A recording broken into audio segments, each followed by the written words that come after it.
À vous la parole, Madame la députée. Merci, Monsieur le Président.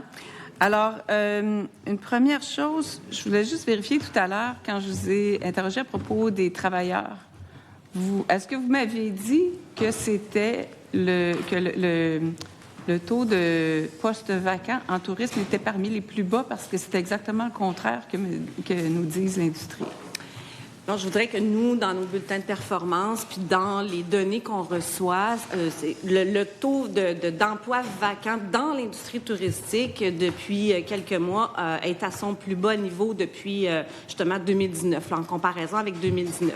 Je ne dis pas que c'est le secteur où il y a moins de postes vacants, mais je dis que le taux de postes vacants dans l'industrie touristique présentement, selon les bulletins de performance qu'on reçoit puis les données qu'on reçoit, est à son plus bas depuis 2019. OK, je comprends parce que là, je me disais il y a une déconnexion quelque part qui se fait parce que déjà, la pénurie de main-d'œuvre dans le domaine était déjà documentée. Puis avant la pandémie, même, il manquait 15 000 employés. Alors, et aujourd'hui, ce qu'on nous dit, c'est que l'enjeu de la main-d'œuvre, c'est le frein numéro 1 à la croissance de l'hôtellerie au Québec. Alors ça touche toutes les régions.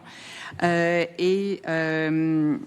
vous le savez, le secteur a été durement touché là, par toutes les mesures de resserrement qui entourent les travailleurs étrangers temporaires, y compris l'abolition du volet PEC en novembre 2025. Puis aussi le fait que les travailleurs du secteur n'étaient pas priorisés dans le nouveau PSTQ, là, le nouveau programme. Alors là, le gouvernement a fait du rattrapage, s'est engagé publiquement à relancer temporairement le PEC pour 2 ans pour stabiliser les effectifs déjà intégrés. Mais là, on est en mai 2026. À ma connaissance, il n'y a pas de décret encore qui a été publié à ce sujet-là. Et est-ce que la question de l'industrie, c'est est-ce que vous pouvez nous confirmer la date précise de réouverture de ce volet du PEC puis garantir qu'il va inclure rétroactivement les travailleurs de l'hôtellerie dont le permis va expirer incessamment là, cet été?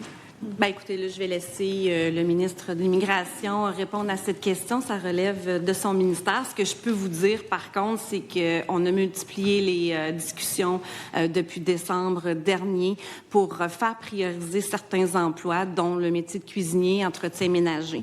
Alors, puis à ce moment-là, quand il y a eu l'ouverture du PSTQ, c'est sûr qu'on a, il y a des emplois, puis il y a des invitations qui ont été faites à l'industrie touristique. Maintenant, est-ce qu'on va continuer nos efforts? Bien entendu que oui. Comme je vous l'ai dit tout à l'heure, j'ai eu plusieurs discussions avec notre nouvelle première ministre, avec mon collègue également de l'immigration. Puis, comme la première ministre l'a mentionné, ce qu'elle souhaite, c'est prendre en considération et prioriser les emplois, certains emplois dans l'industrie touristique. Vous savez, on a connu une croissance extraordinaire. On s'attend aussi à une année 2026 record. On mise sur beaucoup de filières à haut potentiel, dont le tourisme d'affaires. On voit également là, que notre PADAT, justement, dont vous parliez tout à l'heure, fonctionne très bien. Beaucoup de projets d'agrandissement d'hôtels, un nouveau centre de congrès à Gatineau, donc un nouveau centre de congrès à Rimouski. Donc, c'est sûr que c'est une industrie présentement qui est en forte croissance. Il y a de la création d'emplois aussi. Justement, j'étais en tournée en Gaspésie. Il y a beaucoup de projets aussi d'agrandissement d'hôtels puis de nouveaux attraits touristiques qui s'installent. Donc, on s'attend aussi à un achalandage de record. Donc, c'est certain que pour nous, on va continuer de prioriser là, justement la valorisation des emplois dans l'industrie touristique, mais également de faire prioriser certaines catégories d'emplois. OK, on a reparlé beaucoup du PADAT, c'était pas le sujet. Je comprends que vous avez fait des demandes officielles, formelles à vos collègues en immigration, peut-être à la première ministre, mais pourquoi vous n'avez pas encore ajouté les codes hôteliers à la liste des invitations prioritaires pour soutenir la saison touristique là, de 2026? Parce que c'est à nos portes, là. Bien, tout à fait. Comme je viens de vous dire, j'ai des discussions là-dessus avec mes collègues. Il y a eu des invitations dès janvier au niveau du PSTQ. Maintenant, on va poursuivre dans cette priorisation-là. La première ministre l'a mentionné aux assises aussi, qu'elle souhaite faire prioriser certains corps de métier dans l'industrie touristique là, au niveau des invitations. Donc, je pense qu'on est vraiment dans un secteur en forte croissance. Donc, c'est important aussi de prioriser l'emploi. Mais justement, c'est parce que vous l'avez dit tout à l'heure, vous avez parlé d'emplois saisonniers, même si ce ne sont pas que des emplois saisonniers dans l'industrie. Mais la saison touristique devrait être en haut de la liste de priorités parce que vraiment, il faut que... on est rendu presque au mois de juin, là. Donc, on comprend qu'il y a des demandes, mais il n'y a pas de résultats encore qui ont été faits à ce niveau-là. Et puis, ça retarde l'industrie, malheureusement.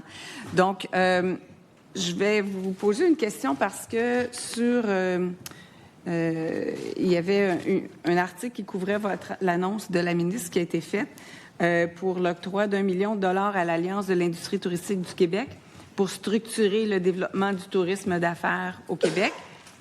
Puis, quand je regarde dans les cahiers de crédit, je vois que la ministre du Tourisme a confié les fonctions de la promotion touristique et de la commercialisation de la destination sur les marchés intra- et hors Québec à l'Alliance aussi par l'entremise d'une convention de subvention couvrant les années 23 à 26.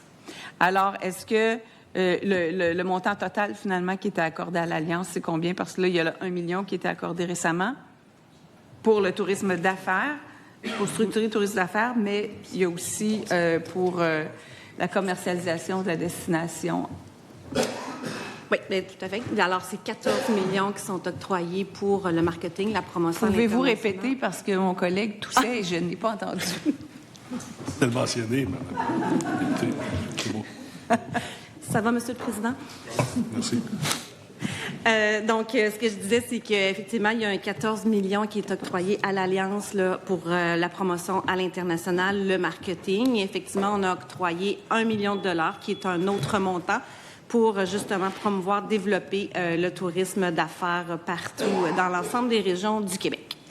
Alors, je vais dire bien candidement que je suis tout à fait d'accord pour ce travail de promotion du Québec à l'étranger pour développer, structurer le tourisme d'affaires au Québec.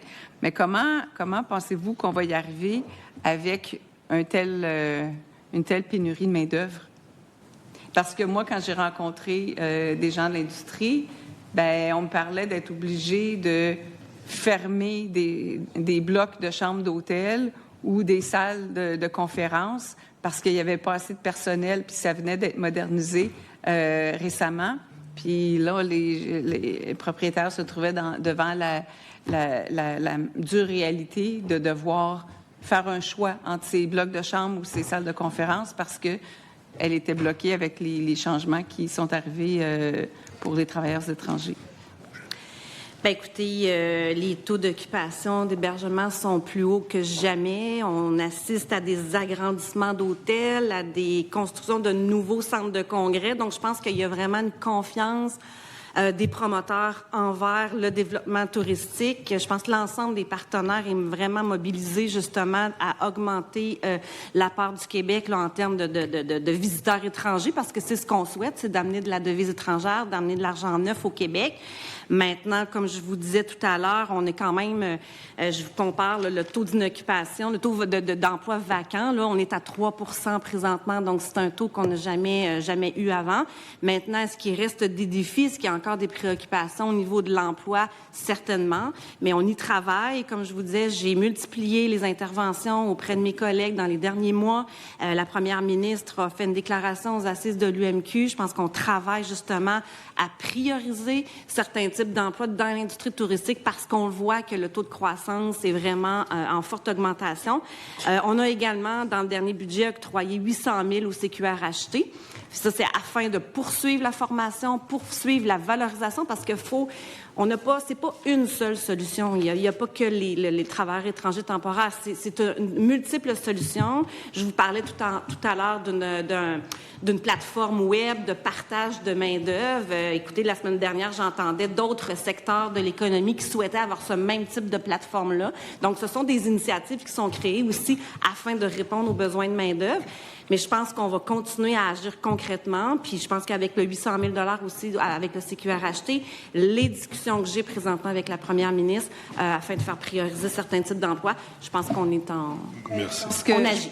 Je pense que ça presse parce que les hôteliers, 50% des membres de l'Association Hôtellerie Québec n'ont pas encore réussi à combler tous les postes vacants pour cet été.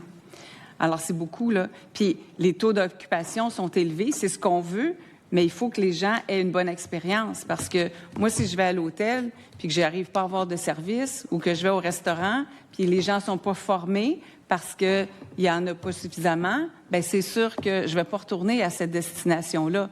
Parce que si je paye pour une belle expérience touristique, belle expérience hôtelière ou de restauration, je m'attends à avoir le service qui va venir avec. Et puis, nos hôteliers et restaurateurs, toute notre industrie a à cœur de bien recevoir les gens, mais il faut leur donner, malgré toutes les sommes qui peuvent être mises dans un programme ou des plateformes d'échange de main-d'œuvre, c'est des outils qui sont bons, mais à la base, ça prend du monde pour faire ce travail-là. Puis tantôt, ça me ramène au point de la valorisation des métiers. Il n'y a pas juste des cuisiniers dans l'industrie touristique, il n'y a pas juste du travail saisonnier, il y a de la gestion, le marketing, publicité, etc. Et donc, ces personnes-là ont besoin d'emplois à l'année. Puis au Québec, on a la nature, les sports d'hiver. Donc, là aussi, on a une offre touristique qui est intéressante à l'année. Alors, c'est pas juste des emplois saisonniers qu'on a besoin de combler. Ce sont des emplois qui sont vraiment pour toute l'année. Et donc, la valorisation, quand je parlais de valorisation tout à l'heure, puisqu'il y a d'autres métiers ou professions qui font l'objet de campagnes de promotion, il me semble qu'en tourisme, le ministère du Tourisme pourrait faire la promotion avec des partenaires de ces métiers du tourisme, parce que ce ne sont pas nécessairement des métiers à bas salaire, là.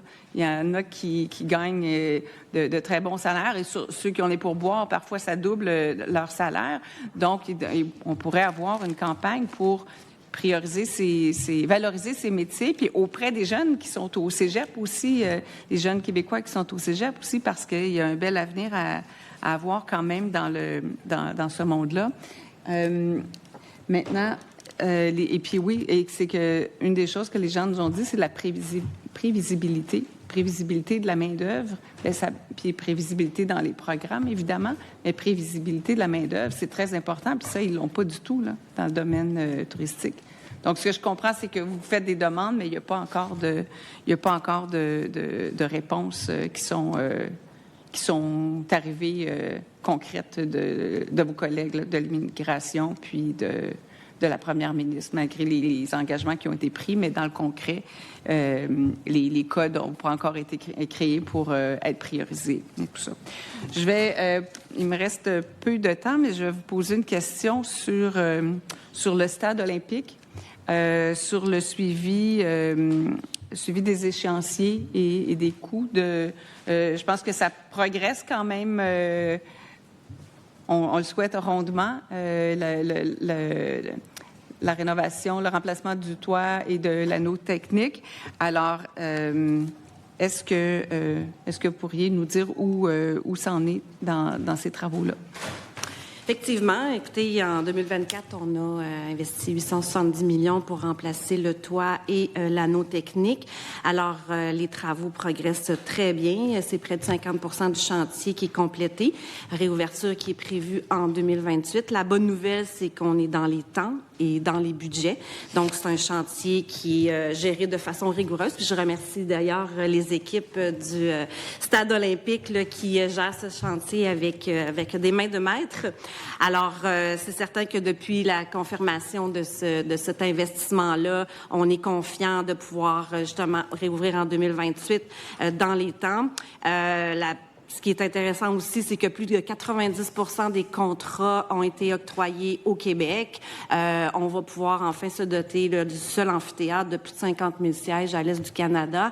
Donc, on prévoit aussi pratiquement plus de 1,7 milliard de dollars en retombées économiques pour les 10 prochaines années, parce qu'on se souviendra qu'on avait manqué des concerts l'an dernier, ce qu'on ne souhaite pas avoir de nouveau. Merci beaucoup. Merci beaucoup, Madame la députée.